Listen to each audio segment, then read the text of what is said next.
otimização do fluxo de caixa para aplicar todas as técnicas que nós...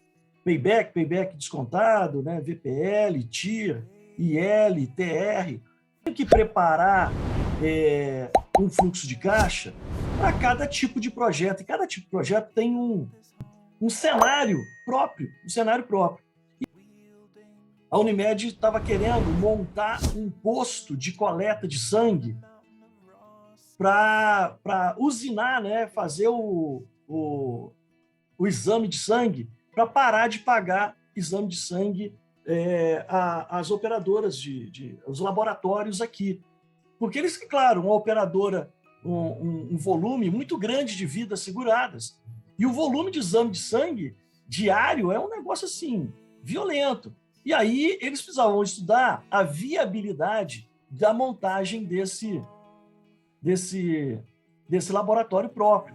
Para ver o seguinte, quanto que a gente pagava para os laboratórios que prestavam esse serviço e quanto ficaria se fizesse todo o investimento, né? O investimento inicial, o CAPEX, e mais a operação. Quando ele fosse desmembrar a operação, ele tinha que ver só o ganho entre usinar propriamente ou terceirizar. Então, ele tinha que ver só esse ganho para poder amortizar o investimento. Então, note como é que é diferente. E aí, eu pedi a ele esse estudo que ele fez e queria mostrar para vocês. É claro que aqui não está a planilha inteira, que a planilha é grande. Aqui está só o parecer conclusivo que ele preparou para poder justificar, né? É claro que em cima desse parecer tinha toda a planilha realizada e tal. Então, aqui, ó, estudo de viabilidade, posto de coleta Oscar Vidal, que é onde que eles iriam montar o posto de coleta, e parecer conclusivo. Então, nesse projeto, teria um investimento em CAPEX de 703. E note aqui que ele colocou quem foi o responsável pelo levantamento de dados. Ele é que montou toda a planilha, mas ele não correu atrás, ele foi pedindo a cada departamento dentro da Unimed para preparar as informações para que ele pudesse gerar a planilha e fazer o estudo. Então, aqui tem o responsável por cada um que levantou as informações. Então, ó, CAPEX, então o setor de compras do hospital fez o levantamento, quanto que ficaria o custo de investimento para a montagem dessa unidade no Oscar Vidal. Quanto que ficaria o custo fixo de manutenção da operação mês a mês, quanto que ficaria o custo variável para usinar o sangue, e aí de 16 a 116, conforme a quantidade de coleta, porque é variável, né? Então, é claro que ele colocou também aí um custo variável crescente, que ia começar coletando pouco, e à medida em que fosse crescendo, ele colocou uma curva de crescimento na hora de montar aquele fluxo de caixa. Gasto com o pessoal também indo de 99 a 112, conforme a quantidade de coletas. Então, no estudo também foi levado em consideração isso. Aí o pessoal do RH do hospital que fez passou agora. Aí, uma coisa que nós vamos estudar hoje, como é que é a taxa que ele usou para fazer o desconto desse fluxo de caixa para trazer valor presente, para ver em quanto tempo amortizava esse CAPEX de 703 mil. Então, ele achou o custo médio ponderado de capital de 9,73, que ele utilizou na hora de fazer. E aí ele vem aqui fazendo o parecer, né? Mostrando aí como é que vai, por que ele justificaria, ou por que ele estava recomendando fazer o posto de coleta e tal. E aí o resumo executivo aqui mostrando a questão do VPL. Então, teria um VPL aí de 10 milhões, né?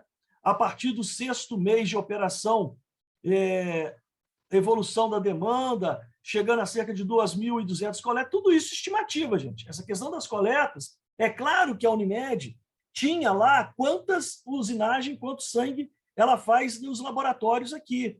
Mas a questão é quanto disso ele conseguiria encaminhar para o posto que ele estava montando. Porque o paciente ele pode escolher em qual posto ele quer fazer, né? Em qual laboratório ele quer fazer. Então, tudo isso é estimativa, é aquilo que nós falamos. Ora, como é que eu sei quanto que eu vou vender? Não sabe. É estimativa. Então, ele fez uma estimativa conservadora de um crescimento, e aí ele mostrou o seguinte: primeiro, ele calculou um ponto de equilíbrio da operação. Em que momento a operação começaria a dar lucro? Porque, pensa comigo, você vai ter técnicos, o pessoal do laboratório, você tem todo o custo variável de usinagem do sangue, né? Toda aquela parafernália.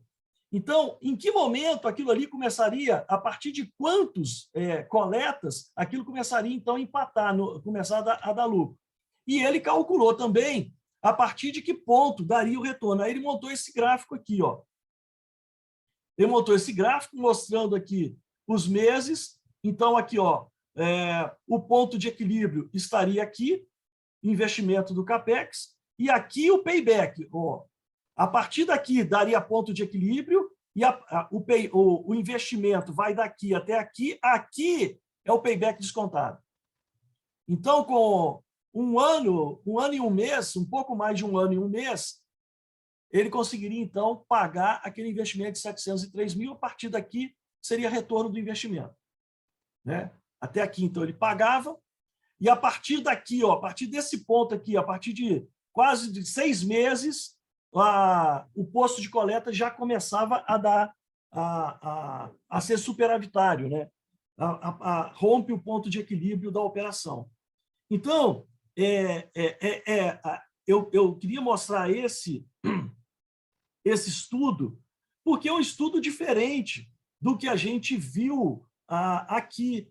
Mas por quê? Porque é um projeto diferente, é um projeto em que a empresa terceirizava esse tipo de operação, e aí ele está estudando se valeria a pena internalizar isso com um investimento de 700 e tantos mil.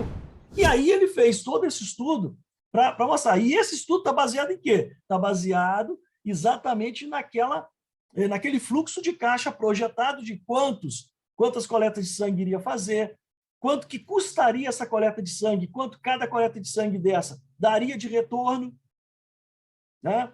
E aí, comparativamente com o quanto se pagava na rede particular para ver se vale a pena. Então, cada caso é um caso.